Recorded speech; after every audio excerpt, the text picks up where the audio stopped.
première fois que j'ai vu une vidéo du voguing, c'était avec Calvin Mizrahi. Et on n'y connaissait rien du tout. On voulait exercer le vogue, mais du coup, à cette période, on était en Martinique. Du coup, j'ai vraiment dû attendre quand je suis arrivé en France pour vraiment, entre guillemets, pas comprendre, mais connaître un peu plus le vogue. En fait, je suis arrivé il y a 3 ans et demi maintenant. J'étais en Martinique avant. La première fois que j'ai vu du vogue, c'était à ma première BBB. Et au début, moi, j'étais...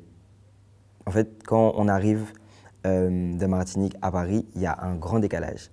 Et donc, à partir de là, moi, j'ai vu des gens se jeter par terre, des folles, des trans, des drags. Et moi, j'étais pas choqué, mais dans un coin de ma tête, c'était vraiment trop pour moi. Et après, j'ai fait la connaissance de Kitana, qui est devenue ma game mother. Donc, en fait, au fur et à mesure, c'est quelque chose qui s'est fait au fur et à mesure.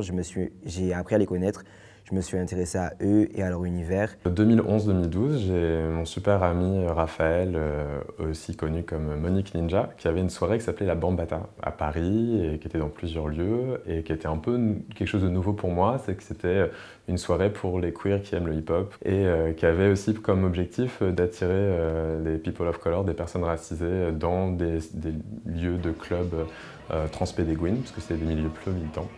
Et c'est à ce moment-là que j'ai rencontré plusieurs danseurs qui évoluaient, eux, plutôt dans le milieu du voguing, mais sans vraiment comprendre le lien avec la ballroom scene. Et c'est que quelques mois plus tard qu'on m'avait emmené à une soirée organisée par Tequila Tex pour Boiler Room, où là, il y avait des vogueurs partout, et où j'ai commencé à danser avec eux, et où quelques semaines plus tard, je suis allé assister à mes premiers balls. Mon parcours a continué avec Kitana, je ne sais pas par quel miracle.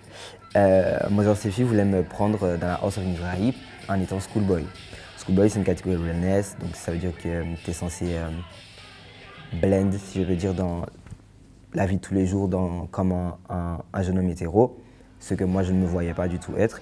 Mais au début, c'était ça le projet, c'était d'être twister. Plus je m'entraînais et plus je découvrais une partie de moi que je ne connaissais pas et que je ne connais toujours pas, que je continue à découvrir. Et au final, j'ai commencé en baby vogue. Et dans ma tête, c'était clair et net que être twister, ça ne m'intéressait pas, être schoolboy, ça ne m'intéressait pas, parce que c'était un peu trop proche de ma vraie vie. Et j'estime que la ballroom, c'est censé être un exutoire, c'est censé être quelque chose faire des choses qu'on n'a pas l'habitude de faire. Pour rejoindre la scène, en fait, ça n'a pas été un cap à franchir, ça s'est fait de façon très continue depuis ces soirées.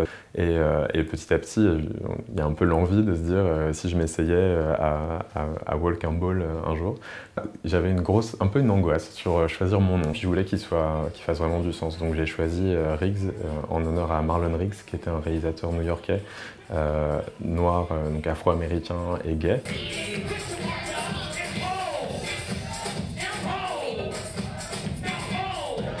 Moi, j'aime beaucoup parler de la Kiki Scene. La Kiki Scene, c'est un mouvement qui est issu de la ballroom scene, en fait. Mais c'est quelque chose qui est plus basé sur la communauté. C'est quelque chose qui est plus basé sur le fun, qui est moins politique. On va moins se prendre la tête. Et j'ai ouvert la Kiki House of Mulan, qui est une Kiki House des États-Unis. Alors au début, quand je suis devenu 007, je ne voulais pas rester 007 parce que quand on sort d'une dynamique d'une house, on est habitué à des trainings assidus. Mais après, je me suis dit, je ne veux pas intégrer une house pour intégrer une house. Je veux vraiment intégrer une house avec de vraies raisons et me sentir bien par la suite dedans. Donc, je me suis dit, je voulais faire un parcours, me prouver à moi-même que je peux vivre cette culture en fait, sans faire partie d'une house.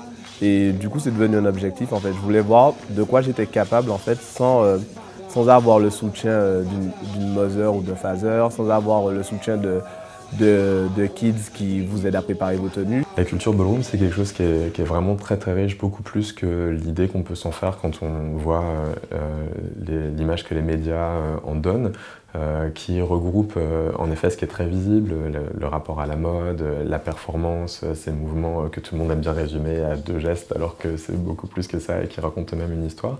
Mais ça intègre aussi une possibilité de vivre son identité de genre, les différences des corps qui existent. Moi, ce qui m'intéresse le plus, c'est plutôt de donner une opportunité, chacun et chacune, à la fois de se découvrir tel qu'il et elle ont envie d'être, et en même temps de le faire dans un cadre qui va le célébrer. C'est-à-dire que le moment du ball, c'est justement le moment où on va dire, voilà, tu viens tel que tu as envie d'être et dans la vraie identité de la personne que tu te ressens être au fond de toi. Et en plus, toute la scène va t'applaudir et te féliciter. Arriver, get ses tense, impressionner le public, le jury, savoir que tu vas rendre fier ta Mother, ta Game Mother, ton Gefazer, ta house, représenter ta house, tout ça mélangé, tu te rends compte au final que c'est pas un stress, mais c'est le kiff. C'est ta petite adrénaline, c'est ta petite dose que tu vas prendre à chaque ball et qui fait que tu reviendras toujours.